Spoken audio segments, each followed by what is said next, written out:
Did you know that there are over 280 million recorded cases of depression in the world today? And scientists estimate that way more people are suffering from depression and either don't know it or are not able to be treated for it.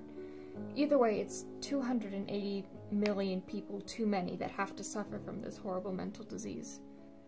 Depression is especially common among teens and young adults. And it's not surprising, really, given that young people are constantly forced to compete for high grades and study for subjects that don't interest us and won't help us later in life. And schoolwork takes up most of our free time, if not all of it. So it's not shocking when these younger generations are developing high rates of depression and anxiety.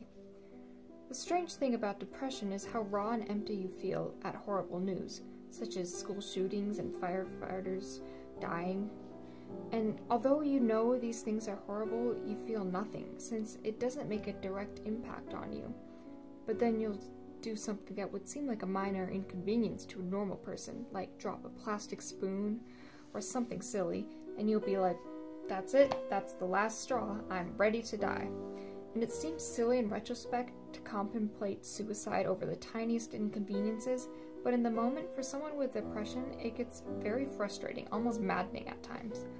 And that just makes you feel even more of a horrible person. Like, why don't I care about this tragedy the way others do? Is something wrong with me? But I think that's because people with depression are used to sadness like this. So it's less shocking and horrible and more, fittingly, depressing. And one thing you have to remember is that people with depression don't really have any interest in being alive, per se. It's almost as if we go about our day hoping a truck would hit us or we just drop down dead all of a sudden, because we never want to hurt our friends and family by taking our own lives. Killing yourself would destroy your family and the rest of their lives, and it's never worth it. There is always help available. Think of the little things in life that help you to see the big picture. That's what makes life worth living. As Dan Howell once said, have the courage to exist, because living with depression is the bravest thing anyone can do.